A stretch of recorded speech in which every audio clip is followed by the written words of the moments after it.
Տարածաշրջանի գերլարված դրությունը կքննարկենք Իրանահայ վերլուծաբան Արամ Շահնազարյանի հետ։ Բարի օր, պարոն Շահնազարյան, շնորհակալություն, որ միացաք մեզ։ Նախ այս պահին ինչ նորություններ ունեք Իրանից, մասնավորապես Իրանահայ համայնքից, հայերի շրջանում տուժածներ կան, հայկական հաստատությունները արդյոք վնասներ են կրել։ Կապը բնականաբար տրամաբանական եւ հասկանալի պատճառներով կտրված է, շատ բարդ է կապը, ես կապ չունեմ, անկեղծ ասած գործընկերներիս հետ, բարեկամ հարազատների հետ, բայց դեռևս որևէ տեղեկություն այն մասին, որ կան իրանահայ տուժածներ, չկան։ Առաջին օրը պատերազմի արք պայթեց մեր առաջնորդանից Սուրբ Սարգիս եկեղեցու մոտակայքում, լուսանկարները կարծում եմ տարածված է նաև այստեղ, լուսանկարներից կարելի է ենթադրել, որ բարեբախտաբար եկեղեցին եւ առաջնորդարանը վնասներ չեն կրել։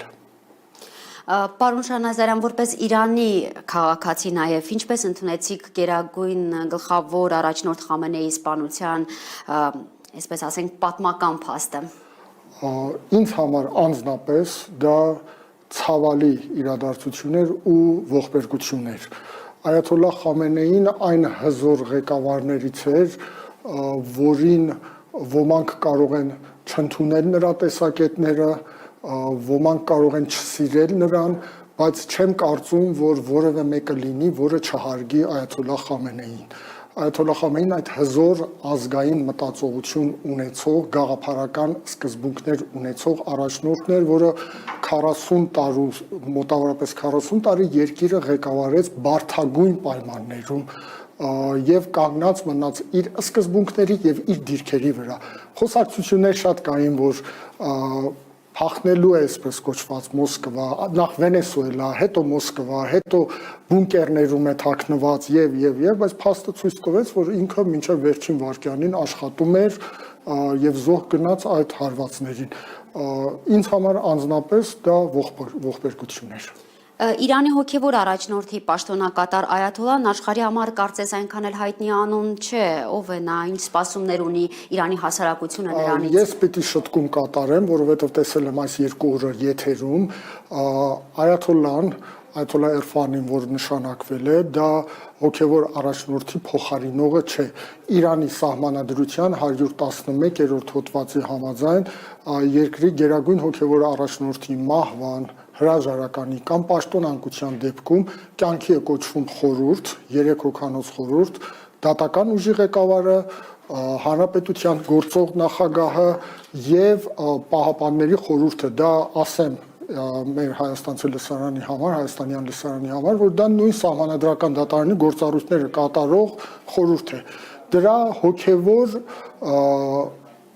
ներկայացուցիչներից մեկը։ Այդ խորհուրդը ձևավորում է, որը ընդհանրապես ապահովում է անցումը, այսինքն նպաստավոր պայմաններ, որպեսզի բանիմացների Խոբրեգանի խորհրդարանը իր նիստը գումարի եւ հոգեվորականները ընտրեն երկրի հաջորդ առաջնորդին։ Ընդհանրապես դա է։ Չկա այդպիսի բան, որ պաշտոնակատար չկա, պաշտոնակատար չկա, այո։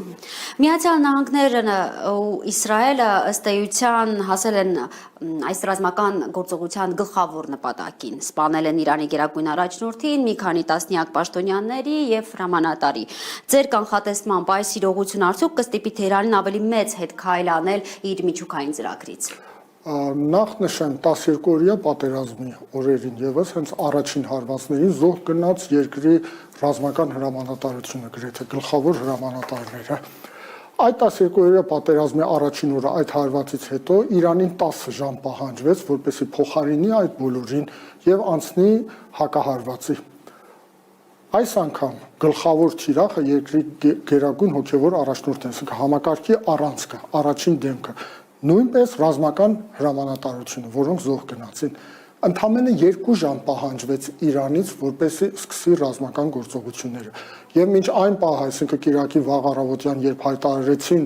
առաջնորդի մահվան մասին, Իրանում որևէ քաղաքական վակյուում գոյություն չուներ։ Այս ընթացքում եւս Իրանի ռազմաքաղաքական ղեկավարության տարբեր ներկայացուցիչներ հայտարարել են, մենք մեր սկզբունքներից չենք հրաժարվելու։ Սա միանշանակ եւ հստակ է մինչ այս պահը։ Ես պիտի շեշտեմ, որ Իրանը գնաց բանակցությունների,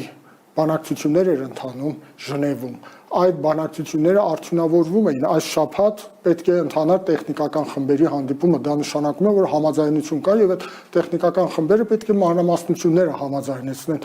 եւ դավաճանություն դիվանագիտությանը բառի ամենաբուն իմաստով դավաճանություն է դիվանագիտությանը այս պատերազմը։ Տեսեք, դուք քիչ առաջ շեշտեցիք, որ Իրանը պատրաստ էր, այսինքն չնայած բանակցություններին չէր հավատում փաստացի Թեհրանը բանակցություններին, թե չնայած բանակցություններին ամեն դեպքում պատրաստվում է, սպասելի էր այս ռազմական պատերազմի փորձը ցույց տվեց, որ երկիրը պետք է պատրաստ լինի ցանկացած սցենարի։ Վստահաբար, եթե փորձագիտական շրջանակները, ես որպես լրագրող, որպես վերլուծաբան կարող եմ կանխատեսել, որ այնուամենայնիվ պատերազմը անխուսափելի է, բնականաբար երկրի ռազմաքաղաքական ղեկավարությունը շատ ավելի մեծ ինֆորմացիայի է տիրապետում, շատ ավելի լավ գիտակցում է, թե ինչ սցենարներ կարող են տեղի ունենալ։ Միանշանակ էր այդ բանը եւ չմոռանանք, որ երկրի հանգուցյալ հոգեվոր առաջնորդը շեշտեր էր անգամներ մենք գնում ենք բանակցությունների, բայց վստահ ենք, որ այս բանակցություններից արդյունքներ սպասելը անիմաստ է լինելու եւ փաստացի դա էլ ստացվեց։ Իրանը պատրաստ էր այս ամեն ինչին։ Ձեր կարծիքով Այաթոլլահի սպանությունից հետո Իրանի դիրքորոշումը ավելի կկոշտանա։ Արդեն իսկ Իրանը հայտարարեց, այսօր Թրամփը հակասական հայտարարություններ անում։ Երեք հայտարարեց, որ Իրանը դիմել է ինձ բանակցելու համար եւ ես պատրաստ եմ գնալու բանակցությունների։ Հաշվի առնելով Թրամփի մոտեցումները, հոգեբանական այդ խաղերը, որը ունի ինքը իր հոգեկառուցվածքը, մտածողությունը, բնականաբար պարզ էր, որ սա ակնհայտ է, որ Միացյալ Նահանգները նաև փորձում է դադարեցնել, որովհետև Իրանի ռազմական հարվածները, ինչքան էլ արևմտյան մեդիան ցենզուրի ենթարկի, ահավոր հետևանքներ են ունեցել թե Իսրայելի, թե Միացյալ Նահանգների համար։ Սա ակնհայտ է։ Երկրորդը այսօր առավոտյան կամ իրիկուն ուշ իրիկվան երկրորդ թույթը Իրանի ժողովրդին ազատատենչ ճակերտավոր կոչ եմ անում դուրս գալ փողոցներ, պատեհ առիթ ենք ստեղծել ձեզ համար վերցնելու իշխանությունը, ես իմ խոսքից տերն եմ, որ կօգնեմ ձեզ։ Այս հակասական հայտարարություններն են եւ բնականաբար այս պայմաններում Իրանը չի թույլատնելու իր դիրքերը, Իրանը շատ լավ գիտակցում է, շատ լավ գիտի, թե ինչ բարդ պատերազմ է սկսվել, ինչ պատերազմում է ներքաշված ինքը, նաև շատ լավ տիրապետում է իր ռեսուրսներին, այն հարվածներին, որ հասցրել է, այն վիճակին, որ տարածաշրջանում կա։ Այս պահին ենթադրել, որ Իրանը տրվելու է Միացյալ Նահանգների պարտադրանքին, ընդունելու է նախապայմաններ եւ այդ նախապայմաններով նստելու է բանակցությունների սեղանին, իմ կարծիքով անիմաստ է։ Պարոն Շահնազարյան, Իրանից արդեն զգուշացումներ են անում նաև հարևան այն երկրներին, որտեղ ամերիկյան ռազմաբազաներ չկան, բայց որոնք ըստ իրանական կողմի կարող են աջակցել իսրայել-ամերիկյան հարձակմանը։ Կարծես խոսքը Ադրբեջանի, Ղազախստանի, Թուրքմենստանի մասին է։ Ինչպես է գնահատում հավանականությունը, որ իրանական հարվածների թիրախ կդառնան նաև այն երկրները, որտեղ ամերիկյան ներկայություն չկա։ Պատերազմի այս 3 օրերի ընթացքը եւ տրամաբանությունը հուշել է, որ Իրանը այդ ամեն ինչը իր սցենարներում նախատեսել է։ Այսինքն որևէ զիջում անել, որևէ հետ քայլանել չկա։ Պարզապես հայտարարվեց, եթե հիշում եք, որ Արմագեդոն է լինելու այս պատերազմը, եթե պատերազմը սկսվի։ Եվ հստակ է այդ մասին, եթե տեղեկություններ կան, որ ամերիկյան, իսրայելական օդուժի կործանիչներ են տեղակայված որոշակի երկրներում, ես չգիտեմ խոսքը Ադրբեջանի մասին է, Թուրքմենստանի, թե Ղազախստանի մասին է։ Ղազախստանը գիտենք, որ նախագահը արդեն դատապարտել է Իրանի գործողությունները եւ ու չեմ կասկածում, եթե որևէ կասկած չպիտի ունենալ, որ եթե որևէ փորձ կատարվի այս երկրների, կոնկրետ այս 3 երկրների եւ այլ երկրների իրենց տարածքը օգտագործել որպես պլաստարն Իրանին հարվածելու համար, Իրանը արձագանքելու է նույն ոճով, ինչ արձագանքել է Պարսից ծոցի արաբական երկրների ռազմաբազաների հետ կապված։ Պարոն Շահնազարյան, ինչպես եք գնահատում տարածաշրջանային լարվածության վերաբերյալ Հայաստանի իշխանության դիրքորոշումը։ Նախ տարօրինակ է, արդեն հայաստանյան փորձագիտական շրջանակը անգամներ նշել է այդ մասին, որ նման լարված իրավիճակում գործող իշխանությունները ցավոք սրտի ինչով են զբաղված եղել պատերազմի գոնե առաջին 2 օրերին։ Երկրորդ ինձ համար ցավալի է այն երևույթը, որ Հայաստանի երկու թշնամի պետություններ, ես թշնամի եմ անվանում իրենց, Ադրբեջանը եւ Թուրքիան առաջիններից էին, որոնք ցավակցեցին Իրանի իշխանություններին, Իրանի ժողովրդին Այաթոլլահ Խամենեիի մահվան կապակցությամբ։ Բայց մինչ այս պահը գոնե ես չգիտեմ, անցյալ 1 ժամվա ընթացքում հայտարարություն եղել է թե չէ, բայց մինչ այս պահը հայաստանյան կողմում քար լռություն է։ Սա տրամաբանության հետ համապատասխանություն չունի, առիթ եմ ունեցել նշելու,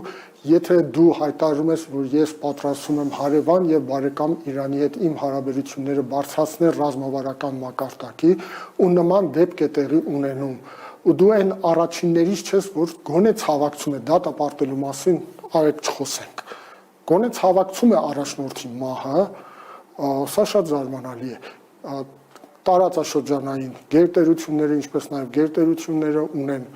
նկարագիր, ունեն պատմական հիշողություն։ Այս ամբողջը նստվածք է թողնում։ Եվ ձեր կանխատեսմամբ որքան երկար կշարունակվի այս պատերազմը, Թրամփը նախատեսում է, որ այն կտևի մոտ 4 շաբաթ։ Պատերազմի, թե ինչքան կտևի պատերազմը կանխատեսել, իմ կարծիքով անիմաստ է, որտեղ բազմաթիվ օբյեկտիվ եւ սուբյեկտիվ պայմաններից, գործոններից է կախված այդ պատերազմը։ Մենք մանրամասնություններին ոչ իրանական ռազմաքաղաքական ղեկավարության մոտ, ոչ Իսրայելում, ոչ Ամերիկայում չենք տիրապետում, բայց մի բան կանխատեսել ես կարող եմ ասել, Իրանը պատերազմը սկսողը չէր, Իրանը հայտարարել է, որ մինչև վերջ գնալու է եւ պատերազմը սկսողը չի թելադրելու, թե երբ է ավարտվելու պատերազմը, մենք ենք որոշելու երբ է ավարտվելու եւ մի բան պետք է նկատի ունենանք, հաշվի առնենք, դեռևս արևմտյան մեդիային, որ հետևում ես եւ այն լրատվությանը, որ դրա արտահոսքը, որ կա Իսրայելից եւ նաեւ Միացյալ Նահանգների իշխանական ռազմաքաղաքական համակարգի կողմից, դրանք խիստ ցենզուրայի են ենթարկված, խոսվում է դեռ 3 զոհի մասին, ամերիկացի զինվորներ, առաջին դիակներն են տեղափոխվել, Իրանը պաշտոնապես հայտարարել է, մենք տեղյակ ենք 560 զոհի մասին, երբ սկսվի այս զոհերի վերջիվերջո չեն թաքցնելու, պարտավոր են տեղափոխել, երբ ամերիկյան հասարակությունը զգա, թե ինչ է կատարվում, երբ զգա, տեսնի, թե ինչ, թե մարդկային, թե ֆինանսական, ինչպիսի կորուստներ է կրելու, երբ այսօր արդեն սկսեն միջազգային շուկան, բորսան աշխատել, նավթի շուկան, ոսկու շուկան եւ գները հորմոզ նեղուցը փակ է, 33% նավթի հոսքը դադարեցված է, գրեթե զրոացված է, գները սկսեն բարձրանալ, այդ դեպքում կարծում եմ, որ ամերիկյան կողմը լուրջ մտածելու խնդիր է ունենալու պատերազմը ավարտելու։ Իրանը, եթե այս 2 օրը եւս կարողանա իմ կարծիքով դիմակայել, թե պատերազմական գործողություններին, թե այն խժդժություններին, որոնք փորձում են հասարակության մոտ ստեղծել համակարգը ներսից քանդել, կազմաքանդել, կարողանա դիմանալ դրանց, կարծում եմ, որ վստահ եմ եւ հուսով եմ, որ կդիմանա այդ ամբողջին, կարծում եմ, որ երկար այդ դեպքում երկար չի տևելու պատերազմը։ Շնորհակալություն պարոն Շահնազարյան ձեր մեկնաբանությունների համար, սիրելի հայրենակիցներ, հիշեցնեմ, որ զրուցում էի իրանահայ վերլուծաբան Արամ Շահնազարյանի հետ։